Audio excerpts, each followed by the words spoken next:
This is not a werewolf story by Sandra Evans, Chapter 2. Here's where you find out about the bone in the blackout tunnel. I remember how it felt when I was the new kid here. I felt like the only one of my kind, and all around me were the other kids in their groups, like herds of wildebeest, and prides of lions, and crashes of rhinos, and unkindnesses of ravens, and leaps of leopards, and wrecks of seahawks. Remembering makes it hard to breathe, like huge hairy hands have grabbed my heart and lungs and squeezed.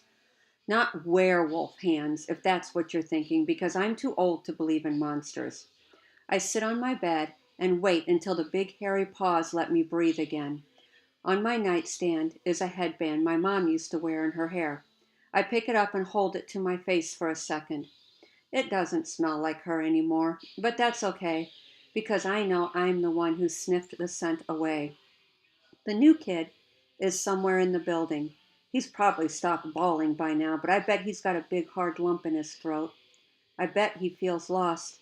I'm still the only one of my kind here, but I don't feel lost anymore. If I was going to show the new kid around, I'd tell him how easy it is to figure out where everything is. See, I could say to him, from the outside the building looks like a castle with turrets and windows and fancy stone carvings. It looks like the kind of place where you'll get lost. But don't let the outside fool you. The outside of anything almost never tells you what's inside. The building's a rectangle with a wing at each end. Ignore the wings on the third floor because that's where the girls are. Ignore the turrets because they're full of stuff nobody uses anymore, and the doors to them are always locked.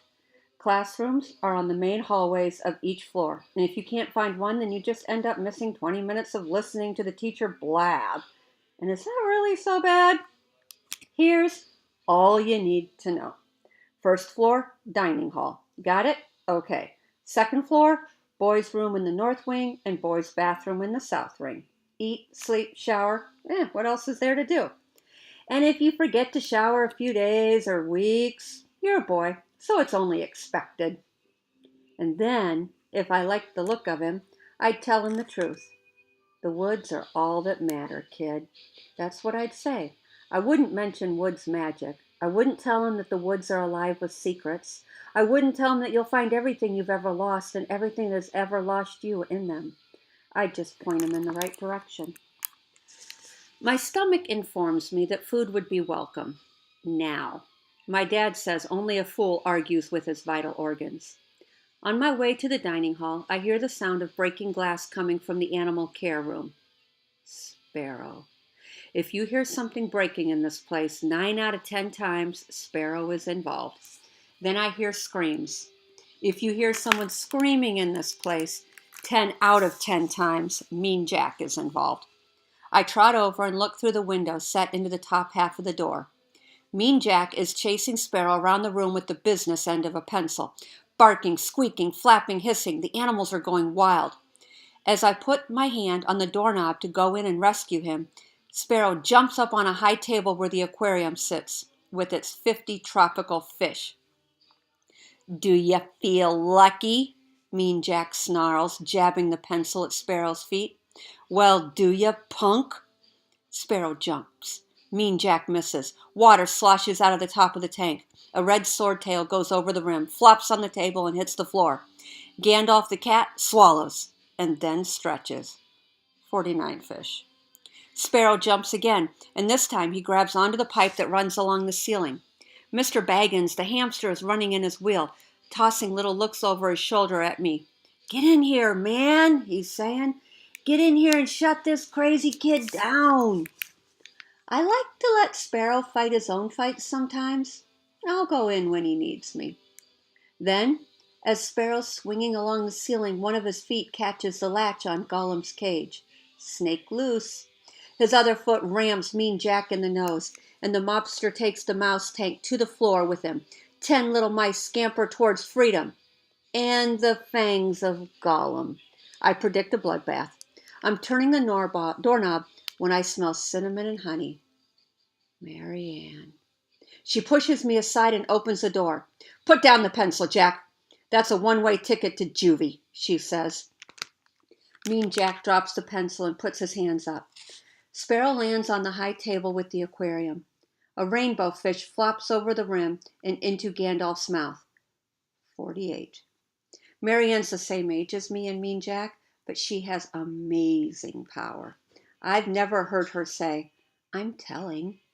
She doesn't need a teacher.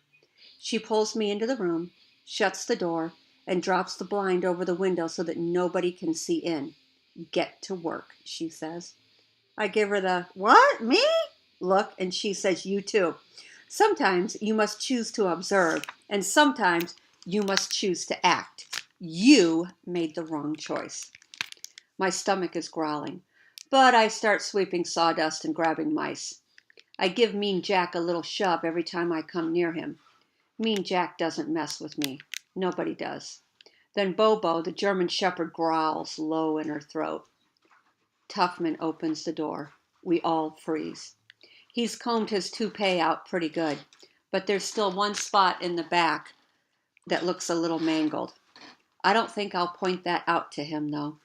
Marianne looks at each of us and shakes her head slightly. Do not be a rat. We don't need the warning. At one of our kind boarding school, we don't tattle. We don't point fingers. We don't rat. It's the single most important rule. Dean Swift calls it solidarity. Mean Jack punches his palm with his fist and calls it stitches for snitches. I call it keeping my mouth shut, and for me it's pretty much SOP, standard operating procedure. Got a problem? Tuffman asks. No problem, Sparrow squeaks. I'm cleaning the cages since it's my week for pet care, and my friends are helping. Good cover, I think. It's actually Mean Jack's week for pet care, and he was obviously trying to force Sparrow, at pencil point, to do the work for him. If he just turned that graphite tip toward a piece of paper instead of some kid's eyeball, Mean Jack could write a book on it, a practical guide to extortion for kids. No problemo, you say. Well, you lost one, Pipsqueak. Tuffman pulls a mouse from his pocket and dangles it by the tail. Sparrow grabs the mouse. He strokes its head and says softly, "You gonna be okay now, little guy." "You didn't say thank you, short stuff," says Tuffman. "Thank you, Mr. Tuffman," Sparrow says with big eyes. "No thanks to you. That's what Mr. Mousy says." Sparrow puts the mouse back in its cage. "I'm still talking to you, so look at me. Look at me when I'm talking to you," Tuffman says. Sparrow's lower lip starts to wiggle. "When you clean those cages, it's your duty to protect these animals. Do you understand the word duty? Do you? Answer me." Sparrow can't say a word. He's shaking, and I want to grab Tuffman by the throat and make him shake too. If I met him one weekend in White Deer Woods, when the woods magic was happening to me, I could scare him pretty good. He wouldn't even know it was me. The idea of me pouncing on him in the woods must have made me smile a little. "You hear something funny, weirdo?" he asks me. His eyes paralyze me. "Nothing about this is funny. I don't like to see animals in cages. It ain't natural. But you kids want your pets. You make an animal helpless, then you darn well better help it. You turned it into a baby. You're its parents now." The room is so quiet. "I can see why a kid like you wouldn't understand." His voice gets meaner. My face burns. How could you understand how parents are supposed to act? What kind of a mother walks out on her kid? And your dad sticking around was hardly better. I read your file. He digs a finger in his ears. Parental neglect. That's what the social worker called it. It says she found you eating on the floor like a dog. It says you didn't even know what soap was. I am not going to cry. That's all I can think. I'm not going to cry in front of Marianne. I pay attention to my mouth. As long as you keep your mouth straight, nobody can tell you're sad. Is your old man still forgetting to come get you on weekends? His dad comes. Sparrow sticks up for me. From the corner of my eye, I see Mean Jack yank Sparrow back. Let it go. Mean Jack says in a low voice. That was a real pain for the dean, you know. All the other parents remember to get their kids on the weekends, except your dad. How can a father abandon his son? That's what the dean would say. It's funny. Words are air and spit, but they can hit you harder than any fist or belt or slap. They leave bruises in your belly and on your heart and in your mind that will never turn yellow and purple and fade, that will ache every time you remember them. And he's lying about the dean. I know he is. What kind of kid can parents like that make? You tell me, Raoul. What kind of kid did your mom make? He's not going to stop until I talk or cry. My mouth slips. We understand, Marianne says. She steps in front of Tuffman so that me and Sparrow end up behind her. She looks him straight in the eye. I know you'll agree that we ought to finish our task here. If we're all to miss breakfast, I'm sure Dean Swift would expect a faithful account of every deed and every word. Tuffman's eye twitches. Marianne's playing hardball. Dean Swift wouldn't like it if he knew someone was telling stories about my parents like that, especially since they're true. Tuffman opens the door to leave and then turns back. Sparrow, he says, you know what a loser is? A loser is someone who loses things. Things like games or races or mice. Try harder. Try harder not to be such a loser. The door slams. The room moves again. Mr. Baggins's wheel squeaks. Gandalf stretches. Mean Jack looks from me to Sparrow. Forget about it, you two. The guy's a schmuck. Don't know his head from his... The door opens again and slams shut. Before any of us can stop him, Sparrow has flown out of the room, sobbing. Tuffman made Sparrow cry. All my sad turns to mad. I must look like I'm about to charge after Tuffman and drop him.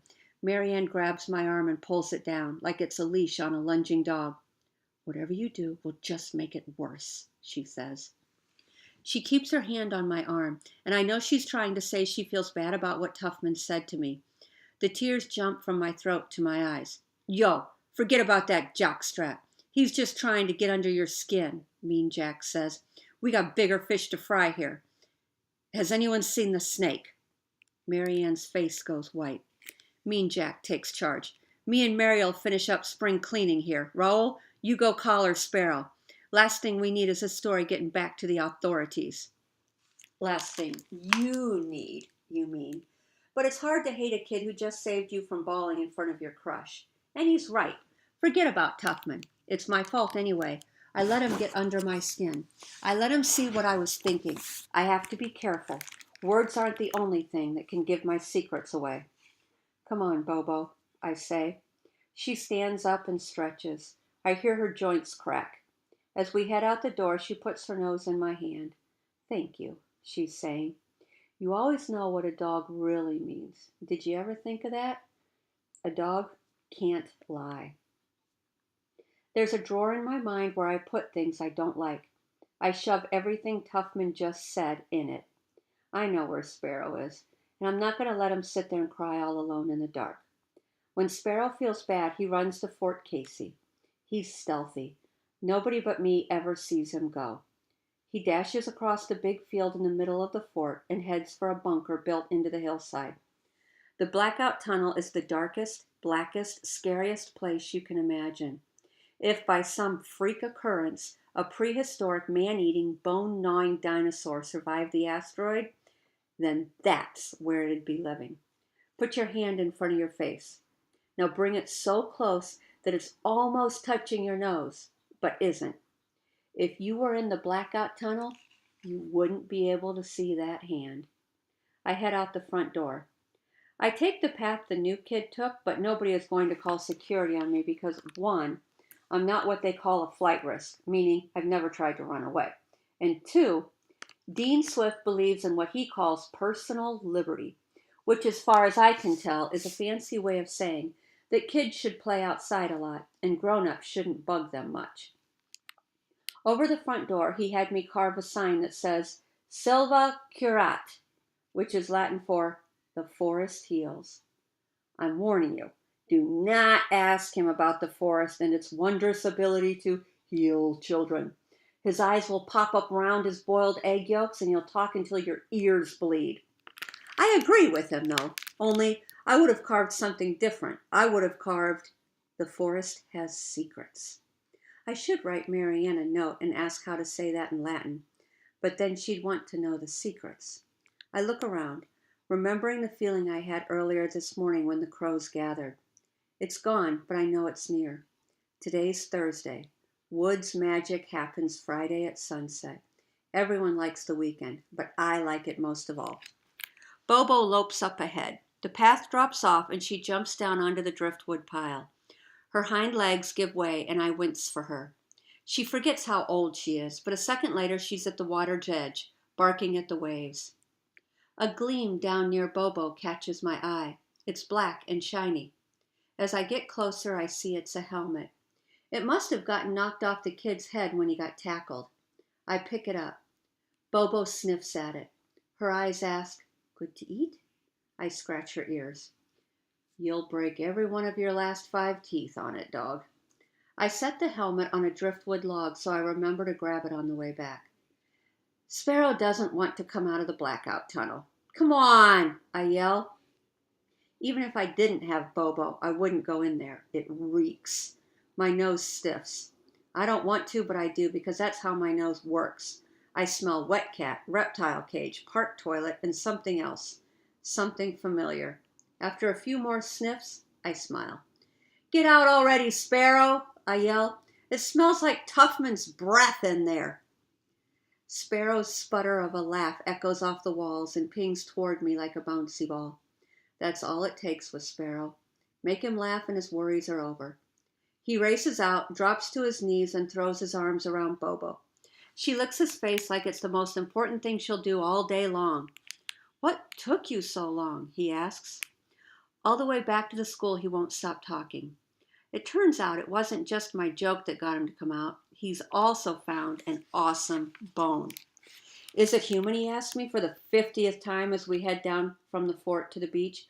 I think it's someone's pinky finger bone. Maybe the monster ate all of someone but was too full for the pinky. This is all that's left. Poor guy. In heaven with no pinky. He looks at me and grins. It's a monster that only eats PE teachers. We could use a monster like that around here. I think it's the jawbone of a raccoon that a coyote must have dragged in there. But I let him ramble on and on about the very exclusive diet of his monster. Why burst his bubble? I've seen some things in White Deer Woods that nobody would believe. In fact, I am something that nobody would believe. I shake that thought away. It's best to keep my world separate, even in my head. Look what happened with Tuffman. Just thinking about woods magic can get me in trouble. On the way up the zigzag path, Sparrow wears the new kid's helmet. He's so small it covers his head and rests on his shoulders. "I'm Darth Vader," he says. He holds the bone like a lightsaber and waves it in front of me. "Raoul," he says in a gravelly voice. "I am your father." I smile, but I must look sad because he takes the helmet off. "You want to hold the bone?" he asks after a second. I nod. Of course I want to hold the bone.